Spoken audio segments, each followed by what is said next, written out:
Good afternoon, everyone. Welcome to our webinar session. On behalf of Nageshwar Dham CHS Nerur, we have some questions today regarding COVID lockdown. Dear all, today we have with us Dr. Anand Mishra, Consultant Internal Medicine, Apollo Hospital, Navi Mumbai.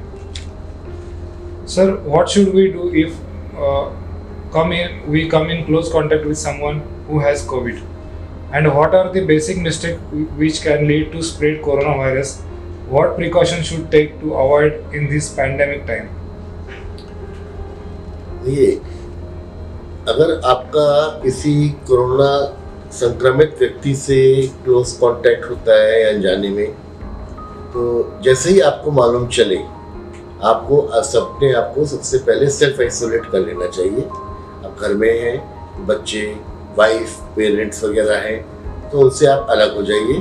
ठीक है, जल्दी से जल्दी किसी Covid testing centre पे जा कर के टेस्टिंग कराई जाए। कुछ सिम्टम्स होते हैं, सर्दी, खांसी, बुखार, तो उसका समुचित इलाज कराया जाए।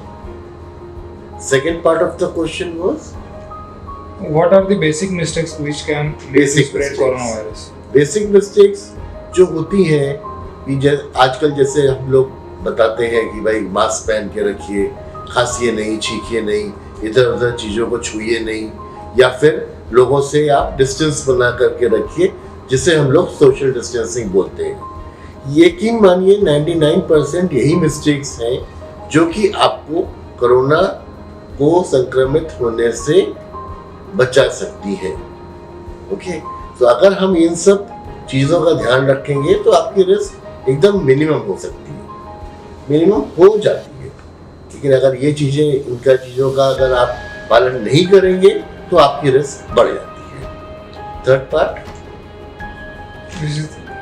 My second question is, sir, with rains and resulting viral, how can we differentiate between COVID and common viral, and especially asymptomatic cases being on rise? see, differentiating common viral infections brought about by monsoon and rains and corona में as such कोई बहुत ही ज़्यादा distinguishing या defining illness नहीं है, ऐसे कोई symptoms नहीं है जो उसको कॉमन कफ कोल्ड से अलग रखे। हमारे पास ऐसे पेशेंट्स काफ़ी आते हैं जिनको सर्दी खांसी है, तो सर हमको लगा नॉर्मल अपना जो सीजन का रहता था, बारिश में भीग गए थे या हमने ठंडा पानी पी लिया, उसकी वजह से हो गया होगा। तो ऐसा बहुत डिफाइनिंग कोई इसके सिम्टम्स या लक्षण कोरोना के नहीं है। इसके सिम्टम्स भी वही सर्दी, खांसी, बुखार, बदन दर्द, loss of taste, loss of smell, यही रहते हैं। ठीक है, तो सर्दी, खांसी, बुखार है तो कोई ज़रूरी नहीं कोरोना हो, लेकिन अगर फीवर वगैरह आ रहा है और 2-3 दिन जो अपन नॉर्मल वायरल मेडिकेशंस दिए जाते हैं उनको रिस्पॉन्ड नहीं कर रहे हैं, तो इसको डॉक्टर को दिखा करके और एक सेंटर पे जा करके चेकिंग करना ज़रूरी है। हाँ, कुछ लक्षण है कि बहुत जल्दी सांस फूलने लगे, हाँ, और जैसे कि पेशेंट को नींद नहीं आ रही है या फिर बहुत ही ज़्यादा थकान हो रही है, खांसी, पेशेंट का ऑक्सीजन लेवल कम हो रहा है, तो पेशेंट्स का जल्दी टेस्टिंग होना चाहिए। Hydrochloroquine, remdesivir, tocilizumab, all these medicine are useful in COVID, or how soon COVID vaccine comes in market? Hydroxychloroquine treatment का पार्ट नहीं है, this is part of prophylaxis of Covid infection. Remdesivir और tocilizumab ये सब therapies हैं जो कि हम क्रिटिकल और सीरियस पेशेंट्स जो कोविड के रहते हैं उनको यूज करते हैं।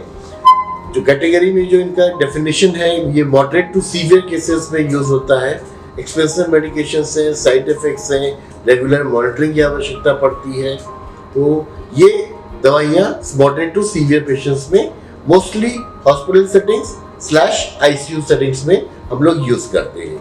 हाइड्रोक्सीक्लोरोक्विन एक प्रोफाइलैक्सिस की तरह यूज की जाती है। उसमें बहुत सारा डिस्प्यूट्स है, कुछ स्टडीज रिकमेंड करती हैं, कुछ स्टडीज उसको निगेट करती हैं कि इसकी यूजफुलनेस क्वेश्चनेबल है। सो जब तक अगर आप क्लोज मेडिकल सर्विसेज में काम नहीं कर रहे हैं या फिर आपका बहुत लोगों से कांटेक्ट नहीं हो रहा है, जब ये लॉकडाउन वगैरह इंटेंसिफाई हुआ था तो हमने बहुत सारे देखा गवर्नमेंट सब्सिडरीज ने जो डॉक्टर्स काम कर रहे थे, जो हमारे पुलिस वाले थे, जो हमारे सफाई कर्मचारी थे, तो सबको हाइड्रोक्सीक्लोरोक्विनीन दिया गया था। और एक हमारी रिसेंट स्टडी भी हुई थी पुलिस वालों में कि जिन्होंने जो मुंबई पुलिस के जो हमारे ऑफिसर्स हैं, उनमें एक स्टडी भी हुई थी। वहां पे हमने देखा कि जिन लोगों ने हाइड्रोक्सीक्लोरोक्विनीन यूज किया उनमें कोरोना के संक्रमण के लक्षण कम पाए गए। They were less affected as compared to people who had not taken the hydroxychloroquine prophylaxis. So definitely help करता है, थोड़ा disputed है। अगर लंबे समय तक चल रहा है हाइड्रोक्सीक्लोरोक्विनीन तो उसके साइड इफेक्ट्स होते हैं, लिवर फंक्शन वगैरह मॉनिटर करना चाहिए। रही बात वैक्सीन की, काफी स्टेजेस पे काम चल रहा है, ऑल ओवर वर्ल्ड चल रहा है एंड कई जगहों पे फेज 2 फेज 3 ट्रायल्स भी कंप्लीट हो गए, ह्यूमन ट्रायल्स शुरू हो गए हैं। तो लेट अस होप कि जल्दी से जल्दी वैक्सीन आ जाए मार्केट में। Mostly by the year and या अर्ली नेक्स्ट ईयर हम एक्सपेक्ट कर रहे हैं कि वैक्सीन अवेलेबल हो जानी चाहिए। पहले हो जाए तो और भी अच्छा है। Sir, it is said that malaria medicine has proven beneficial. Shall we take it as a precautionary measures? Not advisable. See, hydroxychloroquine and chloroquine phosphate. Hydroxychloroquine is basically एक ये जो दवा है, ये हम लोग कनेक्टिव टिश्यू डिसऑर्डर्स या जिनको संधिवात वगैरह ज्यादा रहता है उसमें बेसिकली यूज की जाती है। डेरिवेटिव ये क्लोरोक्विनीन का भी है। मलेरिया की जो दवा रहती है वो क्लोरोक्विन फॉस्फेट होती है, वो डिफरेंट सॉल्ट है। उसका कोविड के प्रोफाइलैक्सिस में, ट्रीटमेंट में कोई भी रोल नहीं है। और जैसा कि मैंने पहले बोला कि अगर आप क्लोज कॉन्टैक्ट ऑफ पेशेंट्स में नहीं आ रहे या आप लोग या किसी इंडिविजुअल का लोगों से बहुत ज्यादा इंटरेक्शन वगैरह नहीं है तो उनको हाइड्रोक्सीक्लोरोक्विन प्रोफाइलैक्सिस की आवश्यकता नहीं है। Sir, can coronavirus survive on surfaces and can COVID spread through food? Corona surfaces पे सरवाइव करना, it can not survive for too long. I think 20 to 30 minutes कुछ तो भी लाइफ टाइम है, but it can spread from surfaces. इसीलिए जरूरत नहीं हो तो रेलिंग्स को हाथ पर लगाया जाए, दरवाजे वगैरह खोलने के लिए पैर का इस्तेमाल किया जाए या ग्लव्स पहने रहे। सरफेसेस से स्प्रेड हो सकता है, उस पर ज्यादा देर तक सर्वाइव नहीं कर सकता है। उसकी लाइफ 20-30 मिनट से ज्यादा वो किसी सरफेस पे सर्वाइव नहीं कर सकता है। और second part of the question is, can COVID spread through food? No, not proven still. अभी तक ये प्रूव नहीं हुआ है कि कोरोना फूड से स्प्रेड हो सकता है। Sir, my last question is, what are the food medicines that can help in enhancing immunity against COVID-19? Does smokers have a higher risk of getting coronavirus? Food that can help you increase the immunity has to be basically rich in protein, multiminerals and vitamins. तो उसमें जैसे vegetarian लोग हैं तो tofu, paneer, अंकुरित दाल, चना, छोला।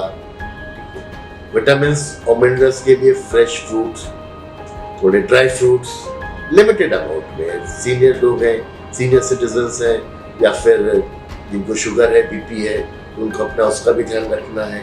तो ये सब खाने से आप अपनी इम्यूनिटी को बढ़ा सकते हैं। Second most important thing is regular exercise, breathing exercises, ये सब बहुत जरूरी है। ये रेगुलरली किया जाए तो इससे आपको इम्यूनिटी बढ़ाई जा सकती है। इम्यूनिटी एक दिन में नहीं बढ़ सकती है, कोई दवा खा के नहीं बढ़ सकती है। इम्यूनिटी बढ़ाने के लिए जो दवाइयाँ हैं वो हम लोग यूज करते हैं कुछ पेशेंट्स में, बट वो आईसीयू सेटिंग्स में ही रहता है। तो इन जनरल इम्यूनिटी बिल्ड करने में टाइम लगता है और ये एक हेल्दी प्रैक्टिस रहनी चाहिए, जिससे अच्छे से सही खाया जाए, सही एक्सरसाइज किया जाए, नियम संयम से रहा जाए, टाइम पे सोइए, टाइम पे उठिए, टेक्नोलॉजी वगैरह का समुचित इस्तेमाल करें, not too much time on mobile और टीवी और कंप्यूटर, लैपटॉप्स। ये सब चीज़ें आपको इम्यूनिटी बढ़ाने में आपकी हेल्प करेंगी। Thank you sir.